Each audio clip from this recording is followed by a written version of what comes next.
जय जगन्नाथ। कहे साल बिगहीन चतीरे मु जबन श्रीरंगा चरण तले करूअछि जनान। जय जगन्नाथ। आइए आज हम भक्त सालबेग की कहानी सुने, जो जगन्नाथ जी के परम भक्त थे। तो उनके जो पिता थे वो मुसलमान थे और उनकी जो मैया थी वो हिंदू थी, और जगन्नाथ जी के प्रति उनकी निष्ठा बहुत ज्यादा थी। अब मुसलमान होने के कारण ना कभी सालबेग जी ने जगन्नाथ जी के दर्शन किए और ना ही वो कभी मंदिर गए थे। तो एक दिन क्या हुआ, अचानक से उनका स्वास्थ्य बिगड़ गया, वो बीमार हो गए, उन्हें बुखार हो गया और उन्हें अत्यंत पीड़ा होने लगी।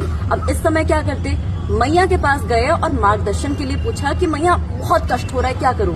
तो मैया ने कहा, अच्छा बेटा एक काम करो, तुम जगन्नाथ जी का चिंतन करो, उनका ध्यान करो, देखना तुम पक्का ठीक हो जाओगे। और आश्चर्यचकित रह गए जब उन्होंने सच में ठाकुर जी का ध्यान किया और वो बिल्कुल स्वस्थ हो गए।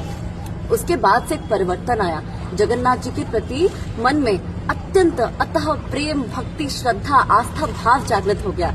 अब कहा जाता है ना, ठाकुर जी एक बार अगर किसी से प्रेम कर लेना तो उसे कभी नहीं छोड़ते, और अगर वो अपने भक्त से मिलना चाहते हैं तो इस सृष्टि की कोई भी ताकत उन्हें रोक नहीं सकती। अब सालबेग जी के मन में वो भाव आया कि काश मैं भी जगन्नाथ जी को देख पाता, लेकिन मुसलमान हूँ, मंदिर तो नहीं जा सकता, मुझे तो अनुमति भी नहीं है। तो उन्होंने प्रतीक्षा की, और एक दिन ऐसा आया जब रथ यात्रा के दौरान जगन्नाथ जी आए अपने रथ पर विराजमान होके सारे भक्तों के साथ वार्तालाप करने के लिए, सारे भक्तों को अपना दर्शन देने के लिए। लेकिन अचानक से फिर से सालबेग जी अस्वस्थ हो गए, बहुत बुरा अस्वस्थ हुए वो। तब उनको ऐसा मन में भाव आया कि शायद अब मैं अपने ठाकुर जी से नहीं मिल पाऊंगा। लेकिन तब वो एक चमत्कार, जैसे ही ठाकुर जी का रथ सालबेग के घर के पास जाके रुका, बस रुक गया, ना आगे बढ़ता ना पीछे बढ़ता। सारे पुजारी, उन्होंने कितनी कोशिश की, कितने प्रयत्न किए कि रथ आगे बढ़े, लेकिन जो मुख्य पुजारी थे उनके मन में ये भाव आया कि ठाकुर जी की ही कोई लीला है। तो जगन्नाथ जी के पास गए और उन्हें कहा कि प्रभु आप क्या चाहते हैं बताइए, क्या ऐसे करे कि रथ इधर से प्रस्थान कर सके।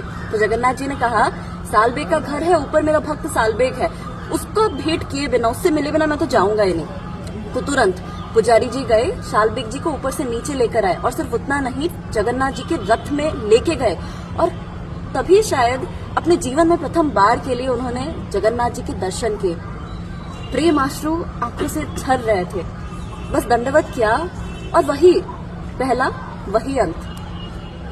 ठाकुर जी के प्रति संपूर्ण भाव से समर्पित होकर उन्होंने वहीं पर अपने प्राणों को परित्याग कर दिया। और आज भी ये परंपरा है कि जगन्नाथ जी का रथ जब भी सालबेग के घर से जाता है तो उधर कुछ देर के लिए रुकता है। तो आशा करती हूँ आपको ये कथा सुन के अच्छा लगा हो। जय जगन्नाथ।